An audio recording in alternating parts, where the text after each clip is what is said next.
Hey guys, it's Michael Todd and welcome back to The.Cult.Of.Vintage. Today we are in, I believe, Palmyra, Pennsylvania, and we are obviously at Goodwill. We're going to get in here, see if we can't find anything for resale. Here's hoping. It's a nice Goodwill. Definitely bigger than the ones that I have around me, the whole one that I have around me. Going in. Are we going to find anything? I don't know. Okay, guys, here we are on the inside. It does look very promising. I guess we'll find out, won't we? The first item that I do see is this very angry snowball. I'm like, oh, little snowball, life, I feel ya. Then we do have these Tinsel Bells. Obviously, these are new ones. They're reproduction of like the old 50s ones. That was kind of a disappointment. I could kind of tell just by the condition, but you never know. Somebody might have locked them up and never touched them, never used them, and they came out looking brand new, but alas. Oh, look, spirit animal. No, I'm just little creepy kids in bunny costumes. And then I saw this beautiful figural piece. It did, from afar, look like satin glass. No, it turns out it was plastic. I was going to throw it on the floor, but, you know, temper tantrums, not a good look at my age, so. Not that I haven't seen them from some folks. You know, I do work retail, so I see it all. And of course, we are going over the glass aisle. I didn't really find anything, which was kind of sad. It was a little bit of a disappointment. What are we looking for? Oh, these great mid-century. Now, there were 2 coffee cups as well as several salad plates. Unfortunately, there was no maker mark on them. Had it been like 2 of the mugs and 2 of the saucers, I might have been tempted to pick those up because I thought they were great, great pattern. And here we are seeing 3 of them. I'm just going to pick up the one to see if there's any markings. Judging by the bottom, these look like these were mass-produced mugs in a very like artisan style. I could be totally wrong, and somebody in the comments will be like, "You fool!" And we did see this Santa Claus here. He did look like he was a bit of a Lenox piece. It was unmarked, so I did leave him behind. He was still cute, still festive. But, you know, you saw there from the year he was newer piece. Very 1980s throwback to made in Japan pieces. Here we found some actual vintage. It's a little girl, 2 little girls. I don't know. It's 2 little children. Oh, no, it's a boy and a girl. And they're little chefs. Now, I didn't pick them up just because they were so specific. I think it would be cute in a kitchen, but they just weren't cute enough for me. I said it. I said it out loud, darn it. And I said it on video. Now, I did see these, I don't know, I believe these are quartz bookends. They were extraordinarily heavy. They were $2.99. They were priced separately. So $6 for this set, I think, is a really good deal. It's just the aesthetic really wasn't speaking to me. It was very Polynesian kind of style or Aztec-y. So it just didn't really, it wasn't calling me enough. And just judging by the overall aesthetics and decor styles that are very quote unquote in or popular right now, I did leave them behind. Do I think that there was a buyer for those? Of course, there's always a buyer for everything. But I just didn't think that those buyers were coming to my sales. Now, I did see this hand-carved, made in Kenya. We're getting up close and personal. It is a carved hippo eyeglass holder. And I was like, well, wait a minute. I have my eyeglasses. Let's try it out. Boom. It's a look. It is a look. Next up, I did see this brown drip glaze pitcher. It is a Foltzcraft, and Goodwill decided to go ahead and price that at $10. You know, I think if it was in a different colored glaze, I would have spent the $10 because there is resale value on it. But the brown drip I did decide to leave behind. This is like the 60s, 70s, the travel mugs, if you are old enough to remember those. So that way you wouldn't spill your coffee ish, quote unquote, while you were in the car. The unfortunate thing with those mugs is they never really held a lot of coffee. Now, again, I saw another pottery piece, and on it said no. And I said, well, fine, then I'll put you back. How about that? And there did seem to be some damage there on those petals. So that just kind of sealed the deal. I said, well, no to you too, mug. You can live there on the shelf for all I care. How about that? Huh? No, it did see this. It's kind of Empoli style. I don't believe that it was. It was an amber glass with the fruit design on it. It very well could have been Empoli. It just didn't feel or look right to me, but those were very popular in, again, the 60s, 70s, even through the early 80s, and you would put your dry pasta in those, whether it would be a spaghetti or like a macaroni. You could put those in there. But it was obviously missing its lid. Now, I did see this Santa Bowl, and it is newer. It very much was reading newer. However, I absolutely loved the aesthetics, the vibe on this. It was wooden. However, it was split. And I mean, it's a pretty significant, like you could see the light coming through it split, which was really sad to me because I thought it was a beautiful piece. Now we have a little Enesco 1988, a little Lucky Pig bisque figurine.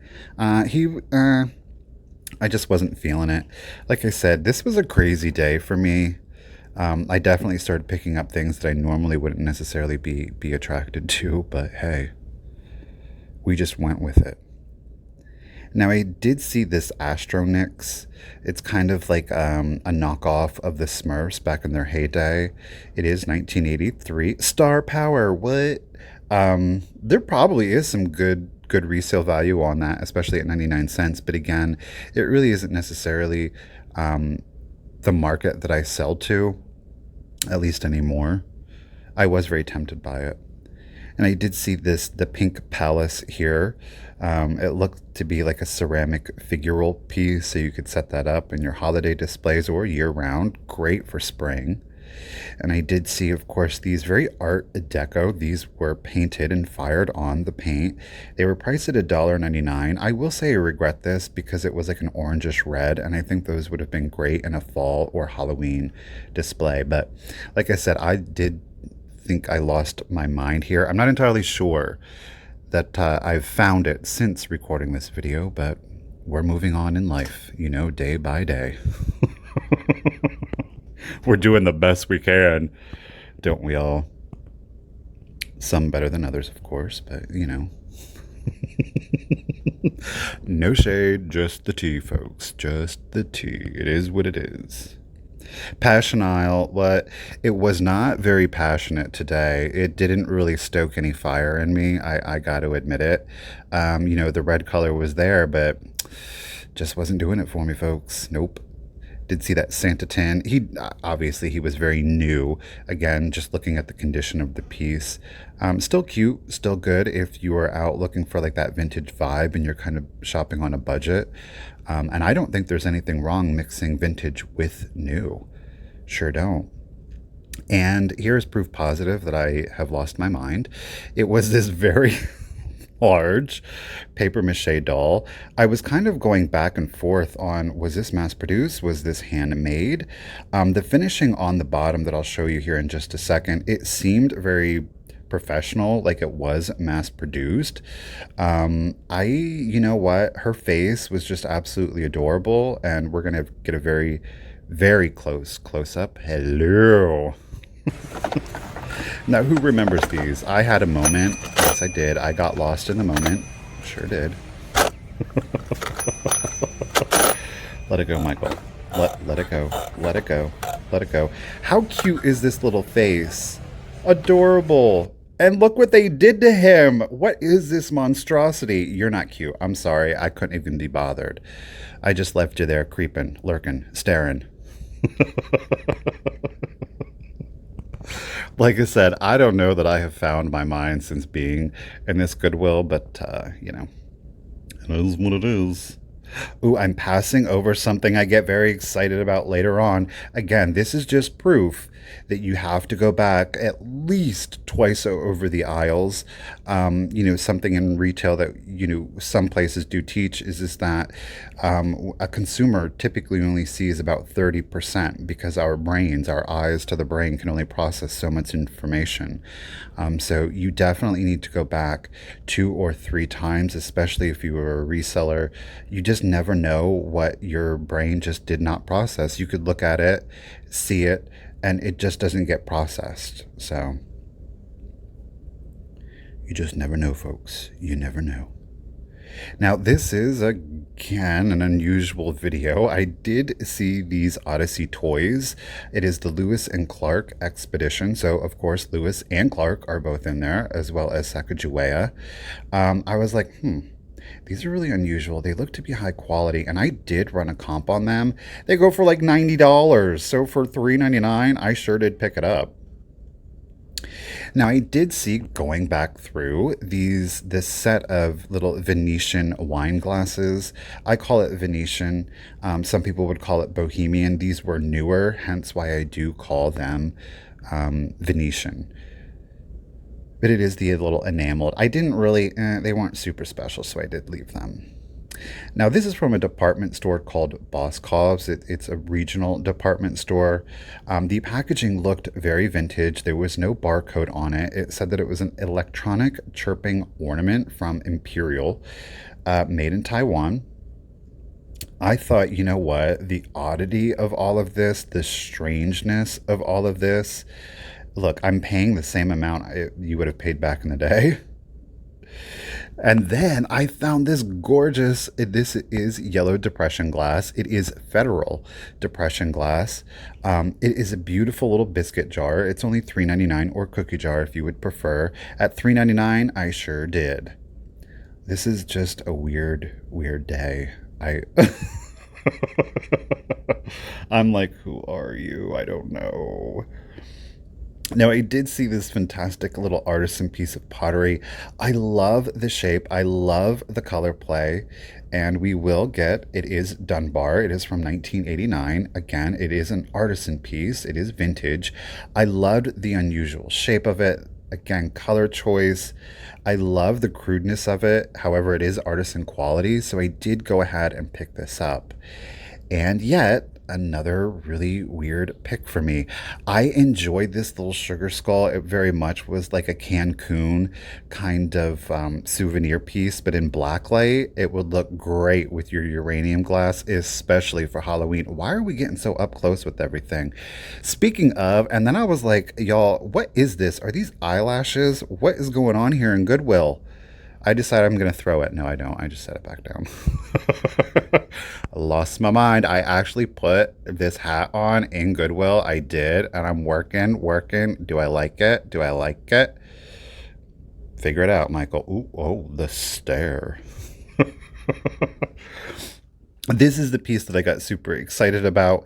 This actually is an antique piece. It is CT Ulsterware. That's how we pronounce that. It is from 1926. It obviously is a teapot with a serving platter and a blue luster with iridescence. I adored this. This was a major score. I was not paying attention because I was like, I'm at Goodwill. How much could it really be? So here is the cart. This is everything we bought. Again, I have lost my mind. The pottery piece, the federal glass, the teapot, yeah, sure. I would totally pick those up. The doll, the toy, the ornament, I'm like, oh, am I really going to do this? And I remained committed. I did. And of course, what would any Goodwill trip be but without the purchase of movies? And these are good movies too, darn it. And then at the register, I discovered that thing was $16.99. I bought it anyhow. And then I discovered there was chips all over this federal glass biscuit jar, so I put it back. I'll see you guys outside. Well,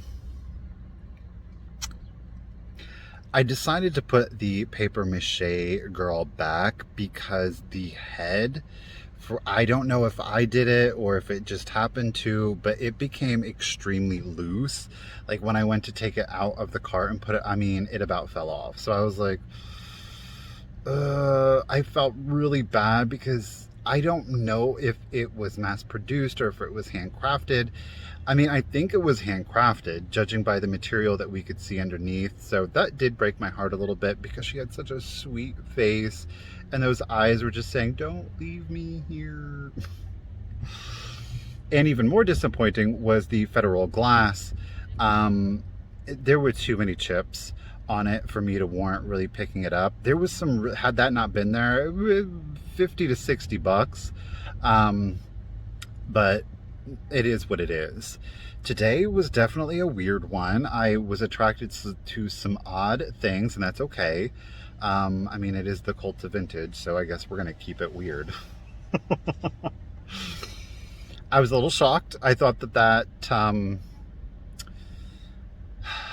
said $6.99, not $16.99, but I still got it because that's a score. I'm really excited about that. So, guys, I hope you had a good time. You got a few laughs, as always. And until next time, remember, keep it rusty, crusty, and dusty. Bye, guys.